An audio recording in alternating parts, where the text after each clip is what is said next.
찬송가 80장 천지에 있는 이름 중 찬양하시겠습니다.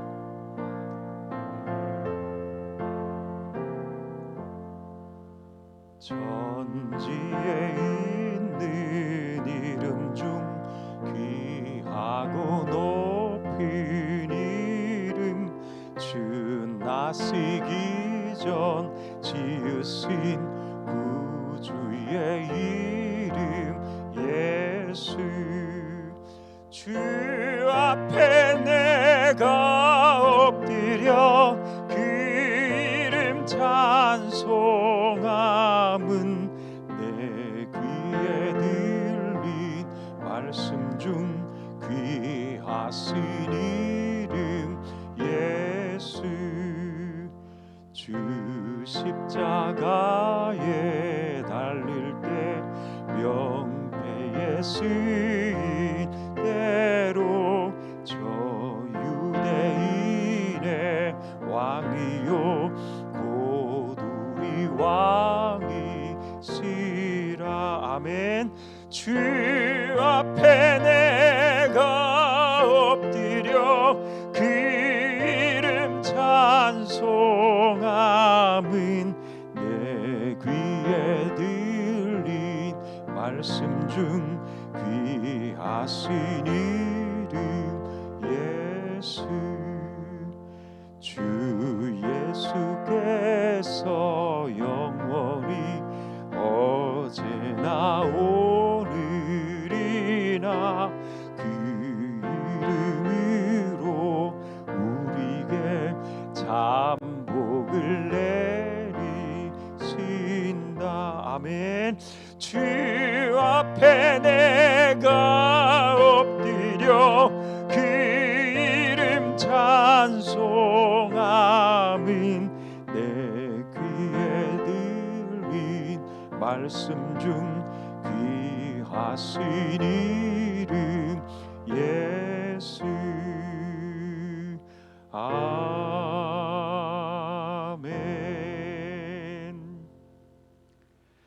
이 하나님의 말씀 창세기 4장 말씀입니다. 창세기 4장 1절에서 8절까지의 말씀이에요.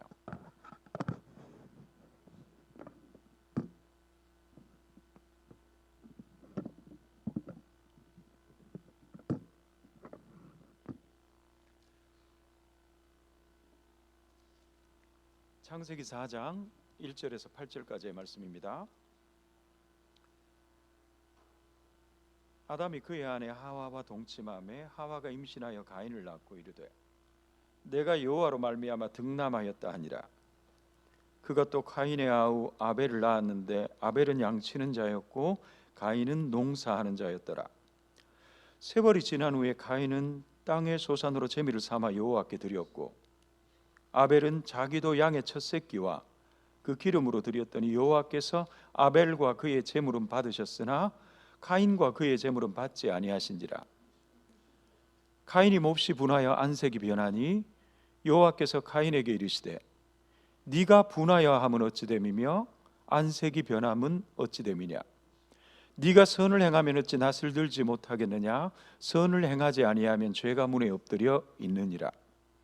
죄가 너를 원하나 너는 죄를 다스릴지니라. 가인이 그의 아우 아벨에게 말하고 그들이 들에 있을 때에 가인이 그의 아우 아벨을 쳐 죽이니라. 아멘.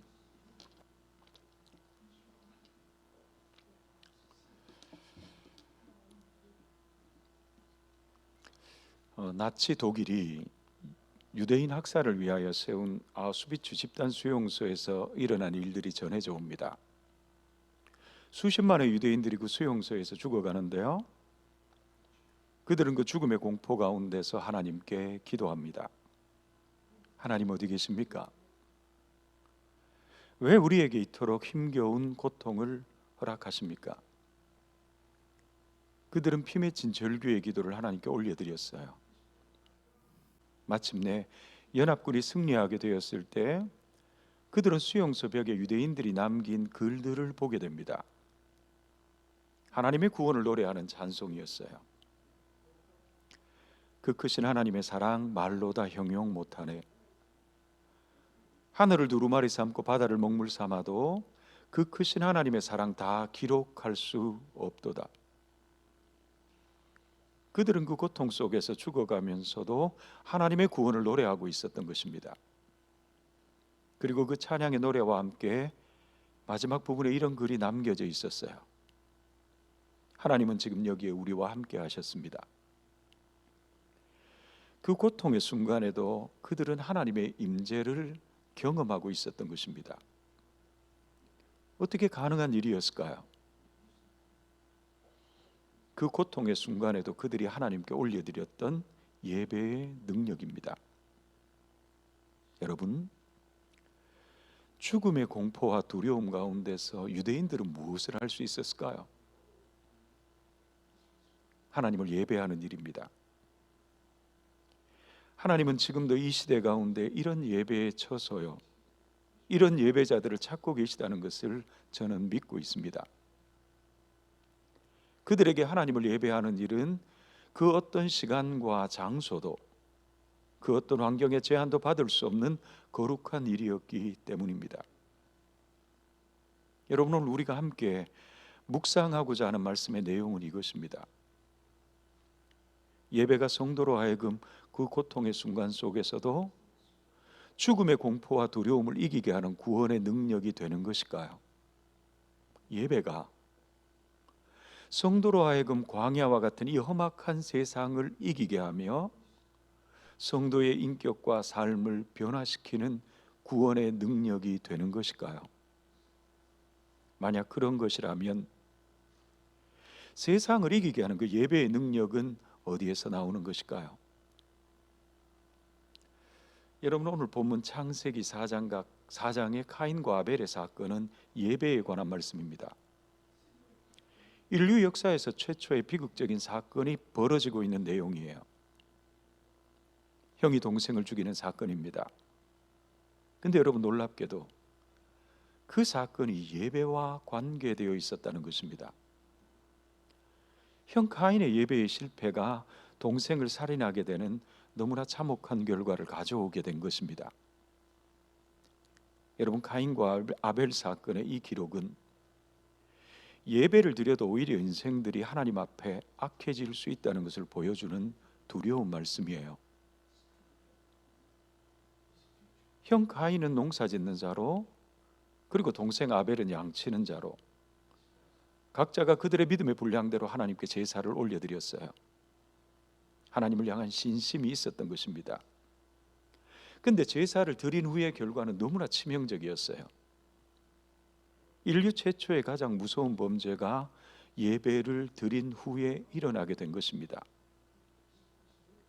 예배를 드린 후 카인의 마음에는 그 어떠한 감사도 기쁨도 없었어요.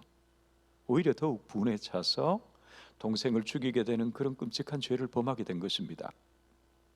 이 결과는 이미 하나님을 향한 카인의 예배의 중심이 하나님 앞에서 죄되었다는 반증인 것입니다. 성경은 가인의 범죄에 대하여 그의 죄악이 예배와 관계에 있다 말씀하시는 것이에요. 여러분, 모세가 이 사건을 기록하며 의도한 것이 있습니다. 무엇이었을까요? 여러분, 카인과 아벨 사건의 1차 독자는 출애굽한 이스라엘 백성들입니다. 출애굽 당시에 이스라엘의 영적 형편을 한번 이해해 보십시오.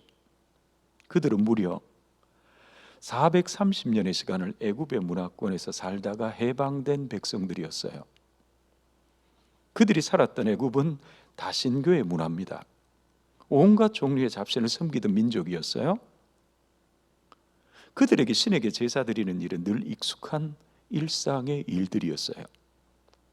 이스라엘은 그런 미신적 문화권에서 430년의 시간을 살아온 것입니다. 하나님에 대한 이해가 어땠을까요? 하나님 역시 세상 신 중에 하나였던 것입니다. 광적으로 제사와 제물을 즐겨 받으시기를 기뻐하시는 그런 신이었어요. 그들에게 제사를 올려드리는 그 마음의 중심은 중요하지 않았습니다. 제사만 드려준다면, 제물의 양만 많이 드릴 수 있다면, 어떻게 제사를 드려도 그 제사를 너무나 기쁘게 받으시는 여호와 하나님, 이스라엘은 제사를 그렇게 가볍게 여겨왔던 것입니다. 때론 손에 피 묻은 채로 하나님께 제사를 드리는 그런 지경까지 간 것이에요. 이제 하나님께서 모세를 통해 주시는 말씀은 인생들이 하나님을 예배한다고 해서 하나님께서 다 기쁘시게 받으시는 것은 아니라는 말씀입니다. 그래서 가인과 아벨의 이 제사의 사건은 신약 사도들에게서도 아주 중요하게 설교되어진 말씀이었던 것입니다. 하나님께서 예배자에게 받기를 기뻐하시는 믿음의 정신이 있다는 것입니다. 하나님을 향한 예배가 예배되지 못할 때 그 결과는 하나님 앞에 너무나 치명적인 악이 될 수 있다는 말씀입니다. 그런 의미에서 성도는 그런 영적 위험성을 안고 하나님 앞에 예배자로 나아가고 있는 것입니다. 하나님은 이스라엘 역사에서 끊임없이 선지자들을 향해 제사에 관한 말씀을 주셨어요. 하나님께서 원하시는 것은 제사가 아니라는 것입니다. 제물이 아니었어요. 그들의 믿음의 정신이었다는 것입니다.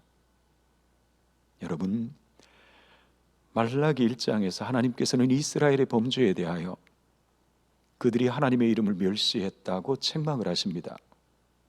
그러나 이스라엘은 그들이 주의 이름을 멸시한 적이 없다 항변하게 돼요. 왜 그들은 이렇게 항변할 수 있었을까요? 하나님을 향한 그들의 제사에는 늘 특심이 있었기 때문입니다. 그러나 안타깝게도 하나님의 말씀은 이것입니다. 그들이 확신했던 그 제사를, 그 예배를 이스라엘이 멸시했다는 것입니다. 제사를 드리지 않았다는 것이 아닙니다. 오히려 제사의 열심이었어요. 하나님을 향한 끝이 없는 제사의 민족이었습니다. 근데 하나님께서 오히려 이스라엘 가운데 성전 문을 닫을 자가 있었으면 좋겠다라고까지 말씀하셨어요. 말라기 1장 10절의 말씀입니다. 너무나 두려운 말씀이었어요. 여러분, 지금 이 시대는요, 제겐 그런 두려움이 있습니다. 왜일까요? 그 이유는 이스라엘의 예배의 중심이 하나님 앞에 불신앙이었기 때문입니다. 예배에 관한 이스라엘의 불신앙은 무엇이었을까요? 여러분, 오늘 본문에서 우리가 먼저 생각해 볼 것이 있습니다. 가인과 아벨은 어떻게 해서 하나님께 제사를 드리게 되었을까요? 하나님께서 직접 명령하셨을 수도 있습니다. 부모인 아담을 통해 배웠을 수도 있어요. 아니면 스스로 예배에 대한 종교적 감동으로 자발적으로 제사를 드렸을 수도 있습니다. 그러나 그들이 제사를 어떻게 해서 드리게 되었건 중요한 것은 두 형제의 제사가 달랐다는 것입니다. 히브리서 11장 4절의 말씀입니다. 믿음으로 아벨은 가인보다 더 나은 제사를 드렸으며, 예배자로서의 아벨의 믿음의 중심이 가인과는 달랐다는 것입니다. 아벨의 제사에는 믿음이 있었어요. 그러나 가인에게는 믿음이 없었다는 것입니다. 어떤 믿음이었을까요?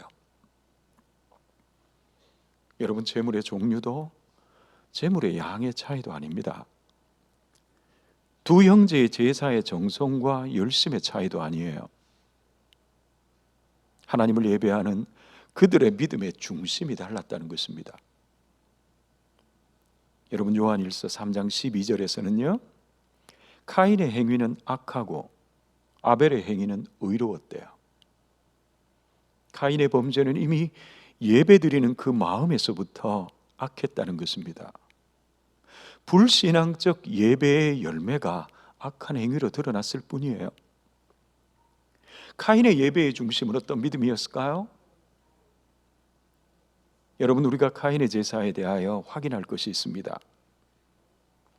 여러분, 하나님께서 인간을 창조하시면서 그들에게 하나님을 예배하기 위한 종교적 씨앗을 그들의 영혼에 심어주셨어요. 그래서 모든 인생들은 태어나면서부터 배우지 않아도 자발적으로 그 종교적 신심으로 신을 찾게 된 것입니다. 근데 여러분, 하나님께서 인간의 영혼에 그 종교적 씨앗을 심어주신 목적이 있습니다. 신을 향한 종교적 신심으로 하나님을 찾게 하기 위함이 아니었어요. 오히려 그 목적은 그들에게 하나님의 인격적 계시의 말씀이 들려질 때 그 말씀을 듣기 위한 영혼의 영적 기능이었던 것입니다. 여호와 신앙의 예배의 시작은 하나님의 말씀을 들음으로부터 시작된 것이었어요. 근데 인간의 타락 이후에 죄가 들어오면서 그 영혼이 부패해진 것입니다. 가인의 제사의 특징이 이것입니다. 그가 하나님을 예배한 것은 그 부패한 종교적 신심으로 하나님을 예배했던 것입니다. 그의 제사의 목적은 하나님을 기쁘시게 하는 것이 아니었어요. 제사를 통해 그의 부패한 종교적 탐욕을 채우기 위함이었던 것입니다. 그 욕망이 거절당하자 그는 견딜 수가 없었던 것입니다. 그의 분노는 실상 하나님을 향한 분노가 동생에게 향했던 것이에요. 그러나 아벨의 제사는 달랐던 것입니다. 그의 예배에는 하나님을 기쁘시게 하는 믿음이 있었어요. 어떤 믿음이었을까요? 여러분, 아벨의 제사에서도 우리가 확인할 것이 있습니다. 여러분, 인간의 타락 이후에 인생들이 하나님을 예배하기 위해서는 이제 하나님께 나아가기 위한 절대적인 예배의 요소가 필요했어요. 무엇입니까? 죄가 들어오기 전에는 언제든지 하나님께 나아가 예배할 수 있었어요. 벌거벗었으나 부끄럽지 않았습니다.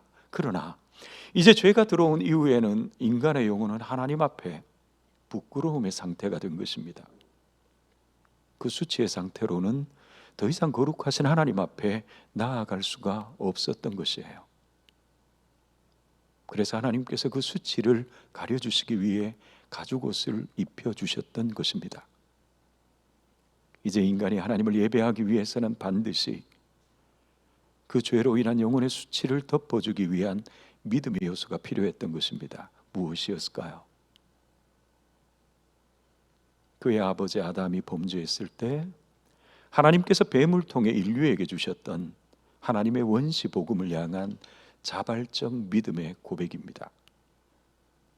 하나님께 드려지는 모든 제사에는, 모든 제물의 드림과 기도의 행위에는 반드시 하나님의 복음을 향한 그 믿음의 고백이 필요했던 것입니다. 아벨이 드린 양의 피의 제사에는 그 믿음의 요소가 있었던 것입니다. 무엇입니까?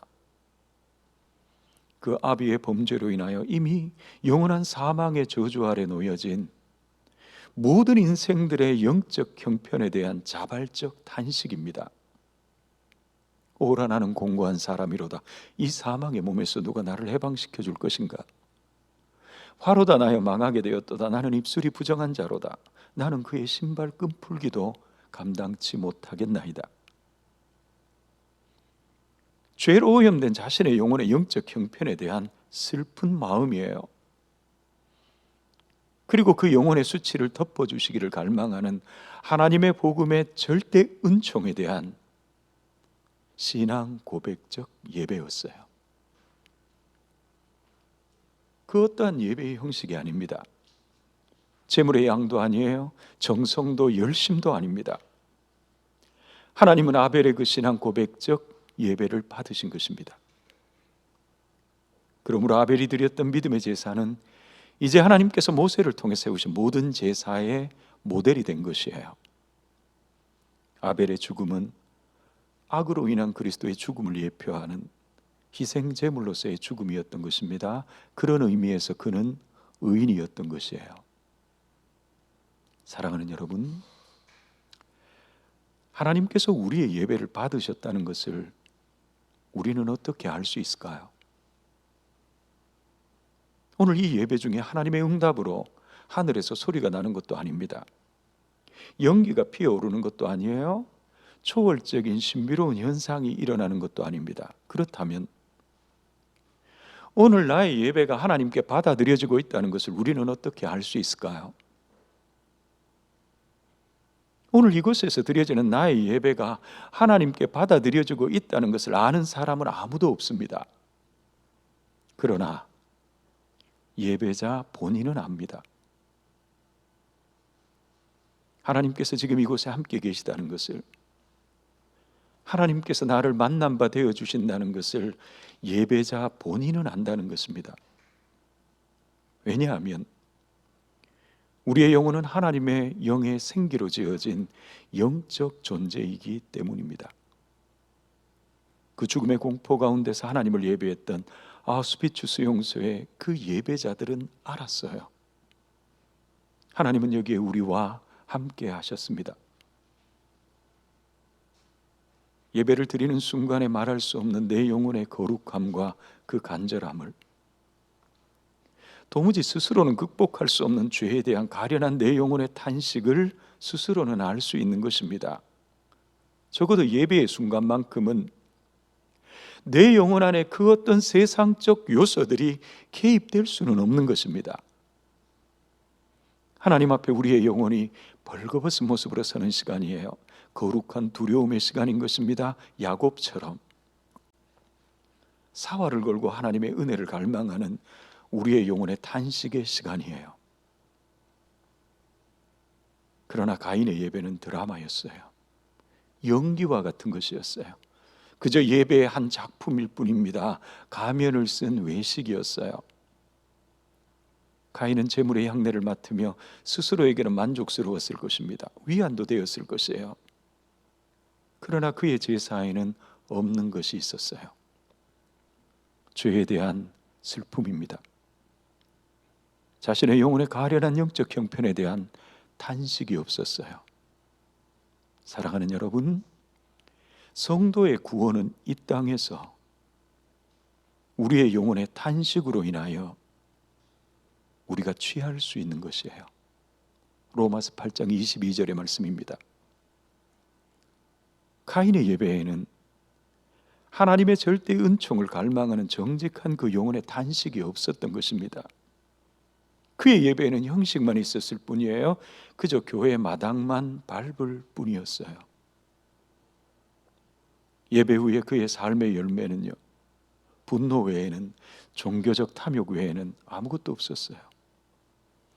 일평생을 예배를 드리며 살아도 그의 삶에도 그의 인격도 아무런 변화가 없는 죽은 예배자였던 것입니다. 여러분, 이사야서 43장 21절의 말씀입니다. 이 백성은 내가 나를 위하여 지었나니 나의 이름을 찬송케 하기 위함이라. 여러분, 하나님의 창조의 목적은 모든 인생들로 하여금 예배 받으시는 것이었어요. 여러분, 이스라엘의 출애굽의 역사에서 이스라엘로 인하여 정말 고통을 겪은 이방 민족이 있습니다. 애굽 사람들이에요. 그들은 이스라엘로 인하여 굉장히 고통스러운 경험을 하게 됩니다. 10가지의 재앙을 통해 애굽 땅에 하나님의 저주가 임하게 되는 그런 재앙이었어요. 하나님께서는 장자를 죽이시는 그런 저주의 모습까지 나타내십니다. 하나님께서 이 재앙을 행하신 이유가 무엇이었을까요? 먼저는 애굽 사람들이 섬겼던 세상 신에 대한 하나님의 저주였어요. 이 재앙들은 그들이 섬겼던 세상 신들과 다 연결된 신들이었기 때문입니다. 애굽이 섬겼던 세상 신들은 참신이 아니라는 하나님의 선포였어요.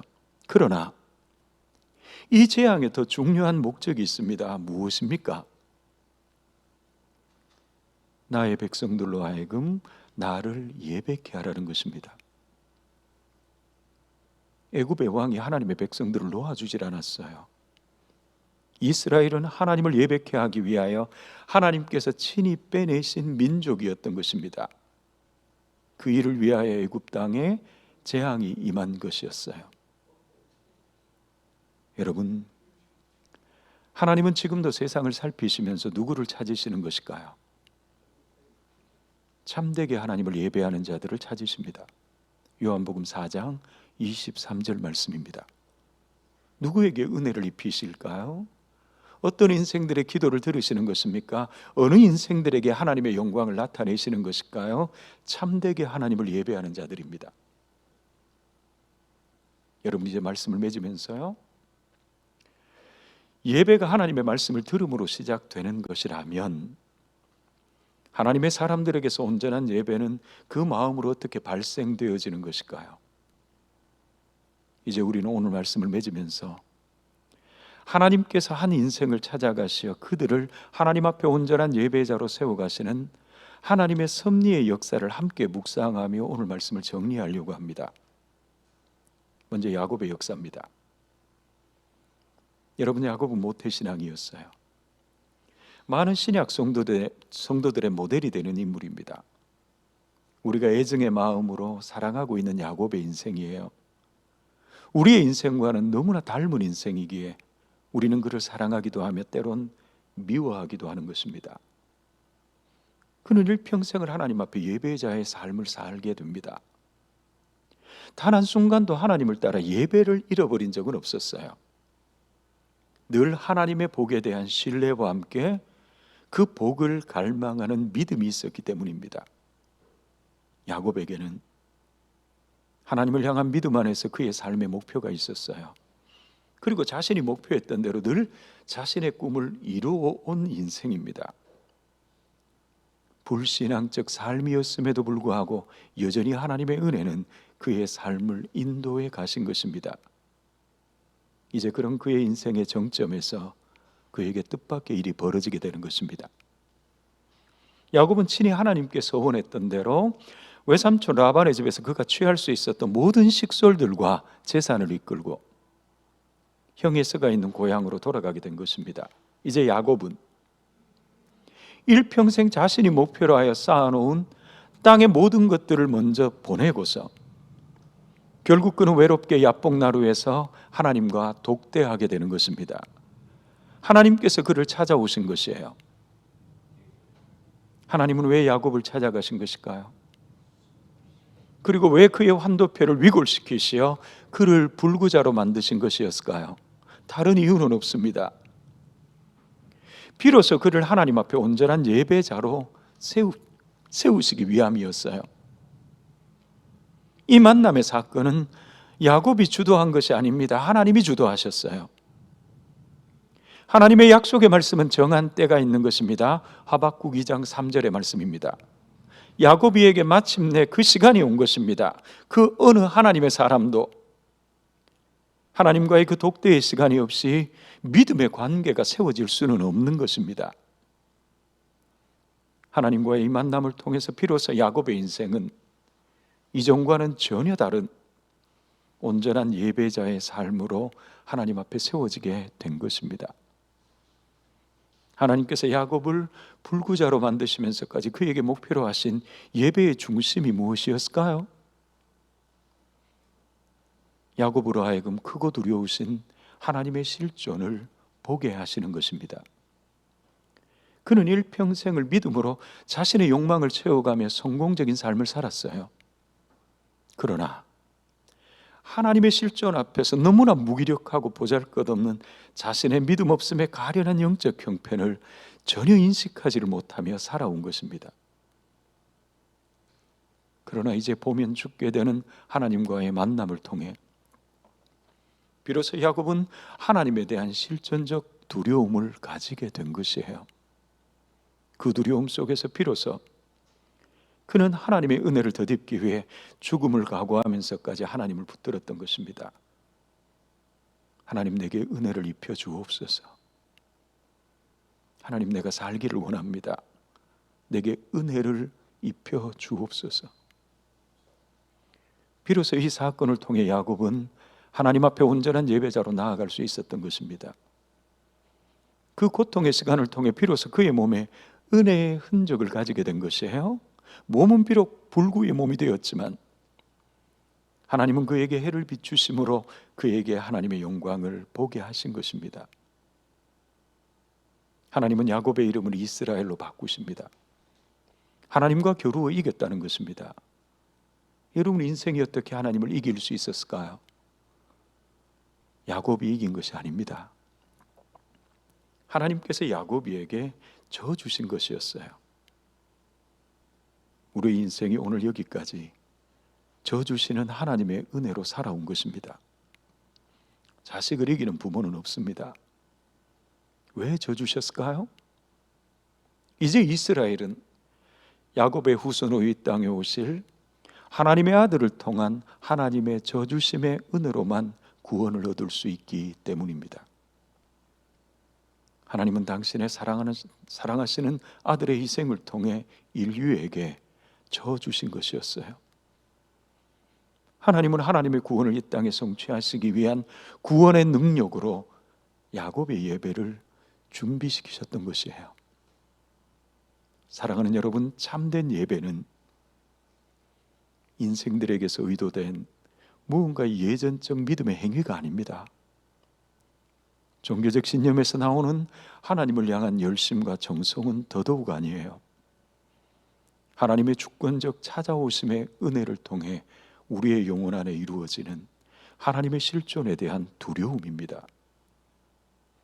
하나님의 거룩하심 앞에서 도무지 스스로는 씻어낼 수 없는 영혼의 죄악에 대한 탄식이며 이제 우리의 남은 구원을 갈망하는 구주를 향한 자발적 영혼의 갈망인 것이에요. 이것이 모든 시간과 공간을 초월한, 모든 환경을 초월하는 하나님이 찾으시는 예배자의 믿음인 것입니다. 사마리아의 수가성에 일평생을 가련하게 살아온 한 여인이 있습니다. 예수님은 열심을 내셔서 직접 그녀를 찾아가십니다. 왜 그녀를 만나셨을까요? 다른 이유는 없습니다. 하나님의 딸을 하나님 앞에 참된 예배자로 세우시기 위함이었어요. 그녀가 예수님을 만나게 되었을 때 그녀에게 은혜가 임합니다. 그녀는 진정 하나님의 사랑하시는 딸이었던 것입니다. 그녀에게 은혜가 임하였을 때 그녀는 예수님의 신적 본질인 그가 하나님의 아들이심을 깨닫게 된 것입니다. 예수님과의 그 만남을 통해 비로소 그녀는 자신이 얼마나 추악한 삶을 살아온 인생이라는 것을 비로소 보게 된 것입니다. 그리고 진정으로 하나님을 향한 예배의 갈증을 드러내기 시작한 것이었어요. 참 하나님의 아들과 딸들은 늘 예배에 대한 갈증이 있습니다. 예수님은 여인에게 예배가 무엇인지 가르치셨어요. 이제 진정으로 하나님을 예배할 때가 오나니 하나님은 영이시니 영과 진리로 예배하라는 것입니다. 요한복음 4장 24절의 말씀이에요. 여인은 그리스도와의 만남을 통해 비로소 자신의 실존을 깨달아 알게 되었으며 그 마음의 중심으로 참 예배의 대상인 그리스도를 향해 온전한 예배자로 그녀의 남은 인생을 하나님께 드릴 수 있었던 것입니다. 이제 그녀에게 예배는 율법이 아니었어요. 제물의 양도 예배의 형식도 아니었어요. 예배의 장소도 시간도 절차도 아닌 것입니다. 오직 참 예배의 대상인, 아니 예배의 전부인 그리스도를 향한 처절할 만큼의 자신의 내적 영혼의 형편에 대한 슬픔이었으며 이제 남은 구원을 갈망하는 그리스도를 향한 영혼의 몸부림이었던 것입니다. 사랑하는 여러분, 하나님은 오늘도 세상을 살피시며 그의 사랑하는 자녀들에게 말씀하십니다. 하나님은 이렇게 예배하는 자를 찾으시느니라. 기도하겠습니다. 여호와 하나님, 오늘 우리가 은혜를 입어 하나님을 예배하는 자로 살게 하시니 크신 은혜로소이다, 영광이로소이다. 우리가 구하오니 우리의 남은 인생 영과 진리로 하나님만을 예배하는 인생으로 살게 하옵소서.